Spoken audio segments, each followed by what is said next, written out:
Welcome to the Platinum Freight Podcast with Peter McRae, a podcast for business owners sharing the latest news and tips about customs clearance and freight forwarding.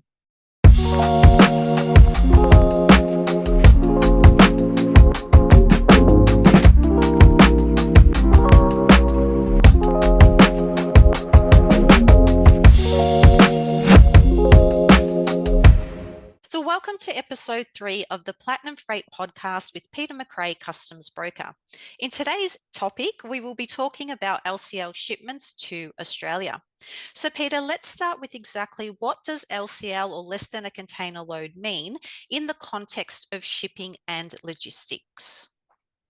So LCL, less than a container load shipping, is when goods are moved from one place to another, one country to another generally. So it would mean that the goods that are going to be shipped to Australia are going to share space with other people's goods inside either, say, a 20-foot or a 40-foot shipping container.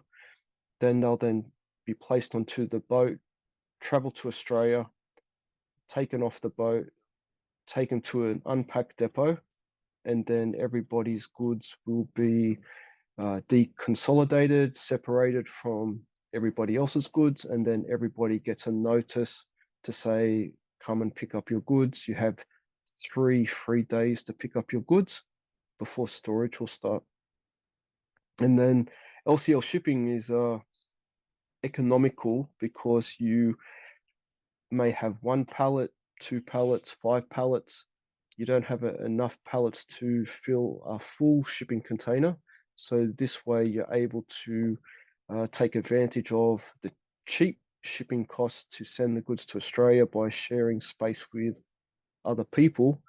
But there are port charges, and that issue needs to be addressed before you actually do decide to ship the goods to Australia. Great. And that leads in beautifully to the next question, which is what are the primary benefits of choosing less than a container load shipping over other methods such as FCL or full container load? So a full container load is great if you have enough cargo to fill that container, because you just pay one shipping cost from overseas to Australia, and everything inside that FCL is just your goods. And then that whole shipping container arrives into Australia, taken from the wharf to your premise. And the way that the overseas supplier has packed that container is the same way that you will receive the FCL at your premise. With LCL, the goods are packed by a freight forwarder or a consolidator overseas, and the goods will share space, as I've mentioned, and then travel to Australia and then be unpacked. So the key benefit of an LCL is that you don't have to spend a great deal of money in shipping the goods to Australia. The benefit of an FCL is that your goods will arrive as they were packed from the supplier's premise overseas. And the benefit is the less people that touch the goods, the less people that need to move the goods or unpack the goods or pack the container, then the less chance of damage or of theft. So both LCL and FCL have benefits, but you also have some risk on both sides, and you just need to address those before you actually decide which method to go with. And who is responsible for charging the port fees in Australia when the LCL shipments come in? Is it the port authority or the shipping company or someone else? So with LCL, it's such a complex or detailed scenario, because if what I'll do is I'll answer the process and then detail the issues. So as I mentioned, the manufacturer or the supplier overseas will sell you the goods. Then they'll then go to a shipping company who will consolidate the importer's goods with other importers' goods that are traveling from that location to Australia. Then the container's packed. Then that freight forwarder will then arrange to have the container placed onto the boat through the wharf overseas. Then it will then uh, travel to Australia on an ocean carrier, and then the reverse side happens in Australia. So it's almost like there's two sides to the coin. So whatever happens to get the goods onto the boat will happen to get the goods off the boat once the goods arrive here.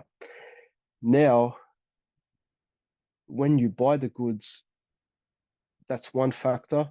Having the goods shipped to Australia by LCL isn't expensive. And then the factor that I see every day, the factor that is the biggest factor that a lot of importers don't know about, was that there's this thing called port charges, and it's almost like a secret. So the supplier overseas, when they book that cargo with the overseas freight forwarder, that overseas freight forwarder will send a message to the Australian freight forwarder who is unpacking the container and say, bill this amount of money for this shipment. And regrettably, on most occasions, the importer only knows about these port charges maybe 5 days before the goods are about to arrive into Australia. So if they've only budgeted to buy the goods and ship the goods and pay the 10% GST, and then they then get this surprise in their lap about port charges, it's a big shock. And I'll talk a little bit later on in this podcast about some scenarios that I've seen with port charges being ridiculous or over the top. But I guess what I'm trying to say is it is economical to send goods as LCL when you only need little amounts of cargo, but you need to be very, very aware that there is this lurking or surprise charge that you may not be aware of that will come at least 5 days before the goods arrive. And how much can shippers typically expect to pay in those port charges for LCL shipments in Australia? Are there specific factors that influence what these charges are? So with the sea freight LCL, the cargo when it's shipped is charged by the the kilograms, and two, the cubic meters. So for example, they say feathers are very light but take up a lot of space, whereas steel or metal is very heavy but doesn't take up a lot of space. So they use these two calculations. So one is kilograms, one is cubic meters, and whichever one is higher or larger, that's the rate that they charge to ship the goods. So then when the goods arrive and you have the port charges determined, it will be based on the kilograms and the cubic meters. And there's no set fee. So whilst I might say, I believe 250 Australian dollars per cubic meter should be the standard rate, there are times where some freight forwarders are less than that. But in more cases than not, I see that the rate is not that $250 per cubic meter rate, and I've seen rates of 450 per cubic meter. I've seen 500 Australian dollars per cubic meter, and it's just ridiculous. And I don't like seeing importers ripped off. And if we do have enough time before the cargo becomes available at the depot, we always try to express to the freight forwarder that the rate is too high, and we do try to get it reduced. And we don't make any money from that, but it's just a part of saying why rip off this importer with this large, ridiculous, overinflated port charge? Right. And what are the average storage costs per day for LCL shipments in Australian ports? Is there a standard rate or does that vary and why? So this is like compounding the story about LCL cargo, because as you can see, the importer will buy the goods, that's charge one. Then they then ship the goods, that's charge two. Then they then pay the port charges, charge three, and then charge four may or may not apply. But once that full container is taken from the wharf, taken to the unpacked depot, everybody's goods are separated. Everybody gets 3 free business days to come pick up their goods. And then if they haven't picked up those goods within the 3 free business days, then you've got a clock ticking. And this time the clock for storage, which is charged by the depot that's holding the goods, their fee will be dependent on what they want to charge. But the average fee that we see is approximately, say, 50 to 60 Australian dollars per cubic meter per calendar day.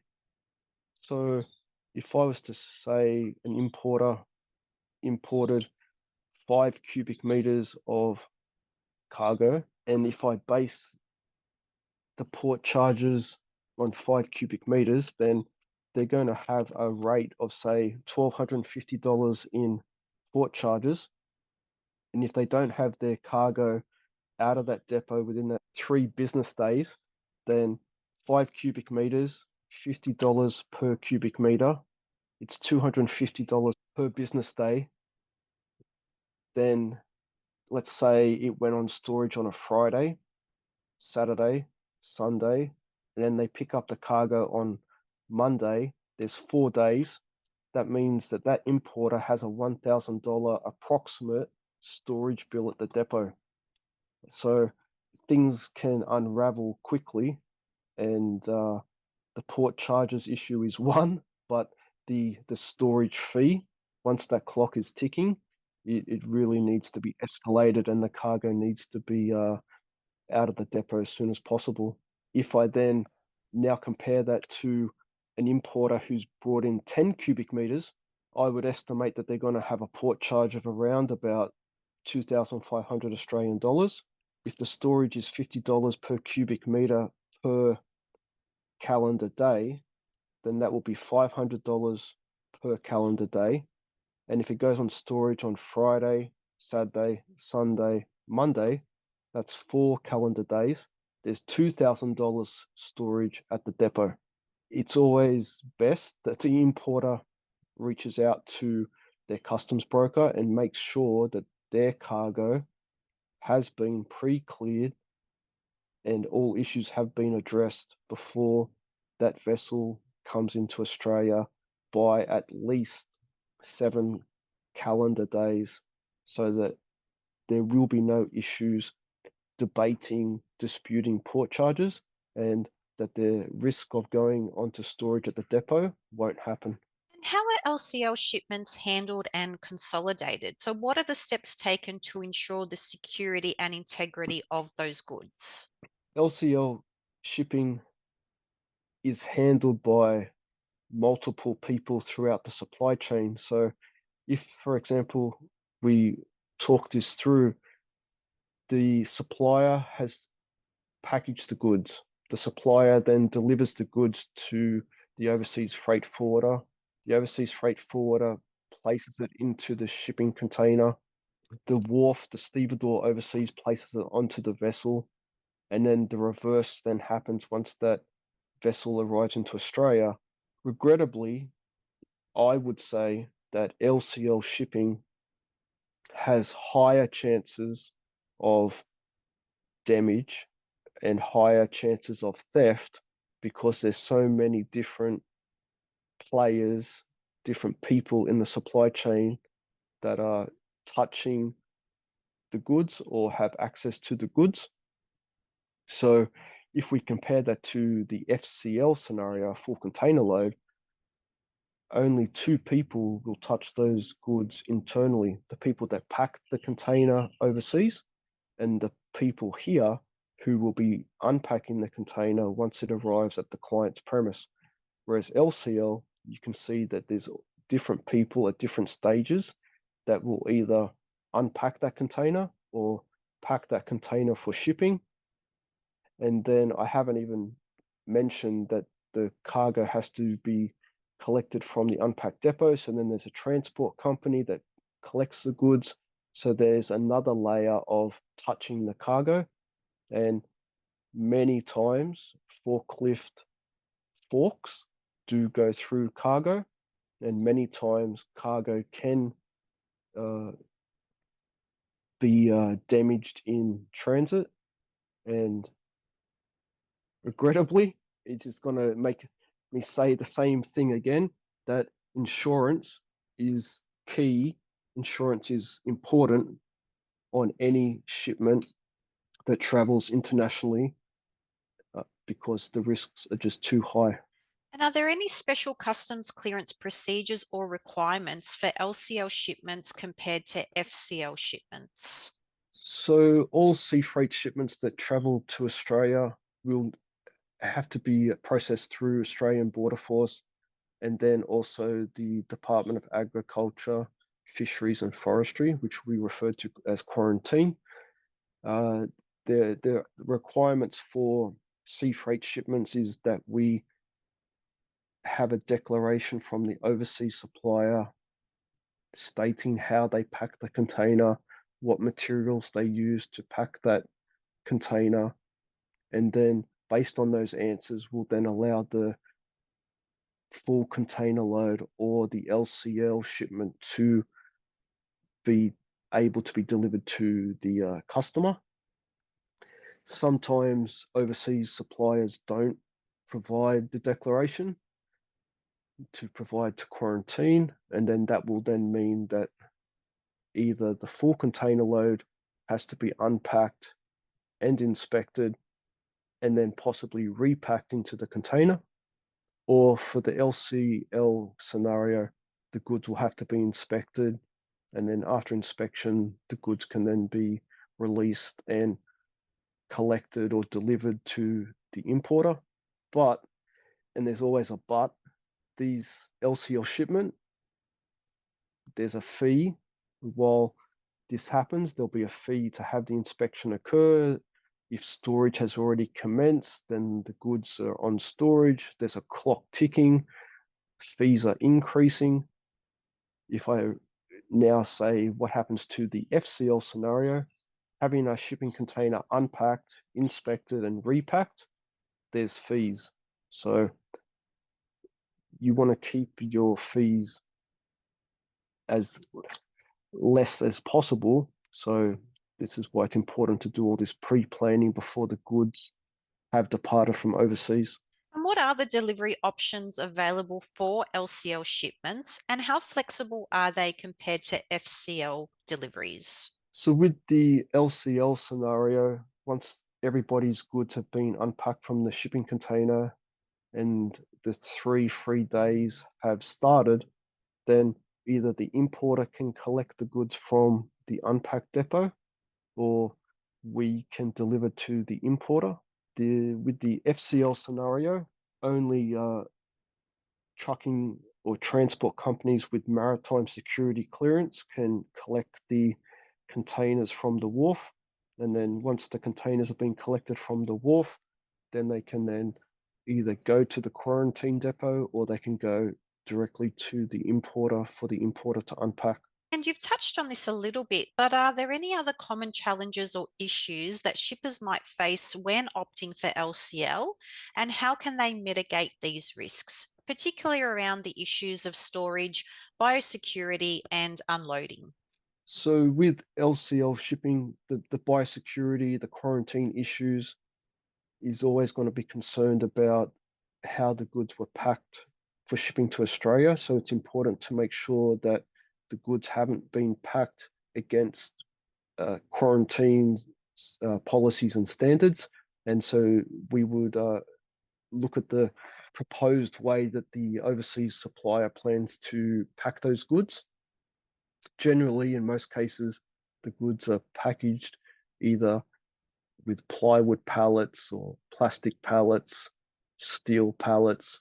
Sometimes the goods aren't even packed, they're just packed in cardboard cartons. And to mitigate the risks with storage, it's always important that the LCL shipment has been pre-cleared before the goods arrive into Australia. And we use the standard that the goods are pre-cleared 7 calendar days before the vessel arrives into Australia.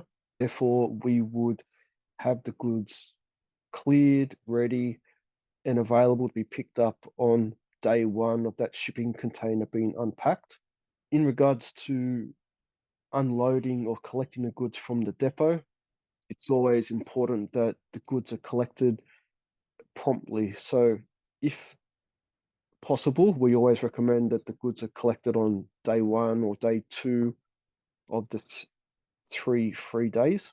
If cargo arrives late and the customs clearance is late, and then there's a quarantine issue, then it may not be possible to pick up the goods day one, day two, or day three.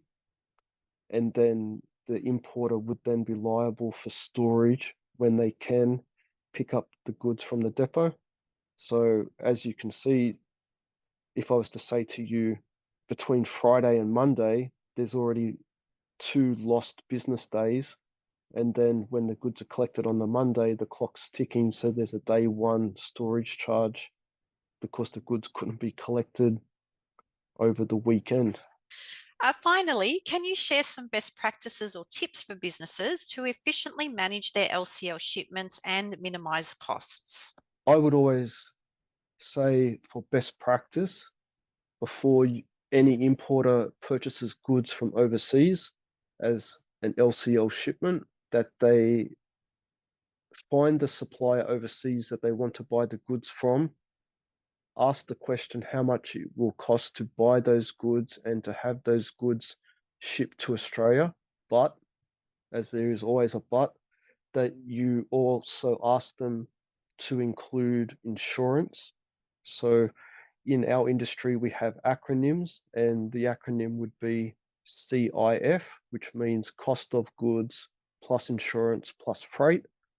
Therefore, if there are any issues with the goods being damaged, lost, or stolen in transit, that the goods are insured. Once the importers agree to that quote that the supplier has given, they could either reach out to their customs broker at that stage, or they could pay the deposit for the order and then speak to their customs broker. And then if I was to talk about how we do things, we would then email the overseas supplier with the importer copied in. We would let them know everything that we need from them before the cargo departs from overseas. And then as the goods are being prepared for shipping, then these documents and requirements are then met and provided. And therefore we can actually pre-clear the goods quite possibly 10 days before the goods arrive into Australia, so that the importer's cargo is ready to be collected from the depot on day one once the container has been unpacked. But if I go back to the original question, I would always recommend that the importer makes certain that the goods are insured and includes their customs broker early. And one last thing is, if the goods are traveling from a country where Australia has free trade agreements, that a free trade certificate is requested and provided so that the importer doesn't have to pay import duty when the goods arrive, and that they just need to pay the 10% GST. Thanks for sharing your insights and tips, Peter. Now, to learn more about customs clearance and freight management services, visit platinumfreight.com.au.